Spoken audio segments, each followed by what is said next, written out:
Oi, gente, tudo bem com vocês? Meu nome é Ana Luísa, eu sou terapeuta ocupacional e trabalho com crianças. Hoje nós vamos continuar as ideias do nosso projeto Atividade em Família e a atividade de hoje é colagem e recorte. Então, qual que é a dica que eu quero passar para vocês? Mesmo se a criança de vocês estiver, como a minha filha, 2 anos e pouco, no caso da minha filha, 2 anos e 4 meses, para ser mais precisa. Se você supervisionar a criança nesse tipo de atividade, não tem nenhum problema. Você usar uma tesoura, né, escolar com a ponta arredondada e alguns materiais que eu vou indicar aqui para vocês. Tá? É uma atividade interessante para fazer com a criança nessa faixa etária, desde que o adulto esteja supervisionando, esteja fazendo junto essa atividade com a criança. E em nenhum momento deixar a criança sozinha com tesoura. Tá? Essa idade é uma idade que as crianças costumam ter, sim, curiosidade sobre esse material. E à medida que é um desafio que aquela criança não domina, mas que ela consiga fazer alguma parte dessa ação, né, dessa atividade, ela vai ter interesse em continuar essa atividade, até mesmo para ela desenvolver as habilidades e dominar esse tipo de ação, tá? Que no caso aqui eu tô falando do recorte, tá, gente? Então, o que eu indico para vocês? Tesoura escolar com a ponta arredondada, né? Toda tesoura escolar é assim. Aqui eu tô com uma tesoura simples mesmo, nenhuma daquelas tesouras que tem um dispositivo, né, aqui que você consegue gerar mais pressão para a criança poder perceber melhor o movimento. Então, uma tesoura comum mesmo. E indico materiais mais grossos, mais resistentes, mas nem tão resistentes, porque senão também a atividade fica muito difícil. Então, vamos dizer assim, materiais que são meio termo, né, de resistência. Por exemplo, uma folha de ofício já seria muito difícil para se iniciar. Aqui eu tô dando, né, uma dica para crianças pequenas, como por exemplo a minha filha. Então, folha muito fina é difícil. E material muito grosso, como por exemplo papelão mais grosso, também é muito difícil. Então, a gente tem que procurar materiais que tenham essa resistência mais mediana.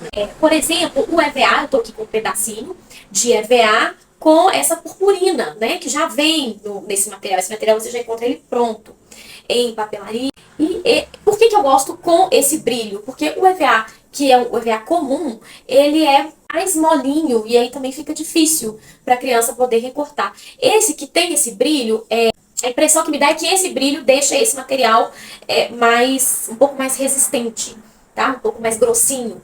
Então isso aí dá uma estrutura melhor para a criança.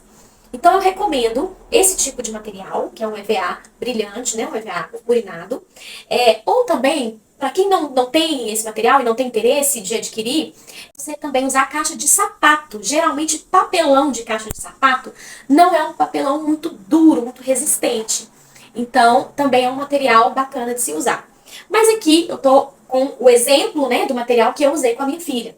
Ela tem 2 anos e 4 meses, como eu disse para vocês. Então, o que eu fiz? A mãozinha dela é pequenininha, lógico, né? Os dedinhos. Então, no caso dela, eu orientei ela, né, a colocar o polegar em um buraquinho da tesoura e esses 3 dedinhos no outro buraquinho. Só que, obviamente, meus 3 dedos não ficam legais aqui, né? Mas os dedinhos dela ficou direitinho. Então, a partir daí eu fui falando com ela, abre e fecha, abre e fecha. Eu segurando a tira, né? Então aqui para facilitar eu não dei um quadrado, por exemplo, muito grande para ela. Eu cortei em tiras e a partir das tiras eu segurava e ela fazia o movimento de abre e fecha, abre e fecha. Então, dessa forma eu iniciei com ela o recorte, tá? Aos 2 anos e 4 meses. E depois que eu já estava fazendo isso com ela há mais tempo, né? Então aqui para vocês verem são os EVAs que ela picou, né, junto comigo. Com o tempo, ela mesma já foi querendo pegar o papel, pegar o EVA e segurar para ela fazer todo o processo sozinha. Né? Mas aí é claro que ela teve mais dificuldade, mas ela persistiu e em alguns momentos ela conseguiu mesmo sozinha. Eu sempre ali do lado, né, e falando com ela, cuidado com o dedinho, e percebendo se de fato ela ia machucar o dedinho dela ou não, tá? Então, a partir daí, né, a gente recortando juntas dessa forma, E a gente picou, então, vários pedacinhos, né, de EVA, como vocês estão vendo aqui. E ela gosta muito da Turma da Mônica. Então, eu também imprimi, né, os personagens da Turma da Mônica. Ela coloriu, né, e depois foi fazer a colagem. Então, eu deixava ela ir colando aonde ela queria colar. Também, mesma coisa com a cola. A gente usou aqui a cola de silicone, mas uma cola branca também serve. Então, eu falava com ela para fazer força, para ela apertar o pote, né, da cola.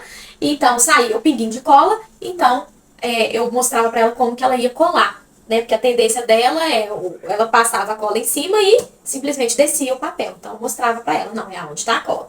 Então, virava e colava. E aí, eu deixava ela livre, colando aonde ela quisesse. Então, ela quis colar no nariz do Chico Bento, na blusa, na cestinha, no pé, no chapéu. E eu deixei ela livre nesse momento. É uma atividade que foi feita em 3 processos, né? Primeiro, o colorido, depois o recorte e por fim a colagem, tá? É uma atividade que ela ficou bastante tempo no recorte, porque é algo novo que eu iniciei com ela, então ela teve bastante interesse e curiosidade em fazer essa atividade e continuar fazendo, tá? Eu espero que vocês usem essas dicas em casa com o filho de vocês, principalmente se for criança pequenininha, né, que tá aí iniciando esse tipo de atividade. Espero que vocês se divirtam e também criem ótimas memórias em família. Até a próxima!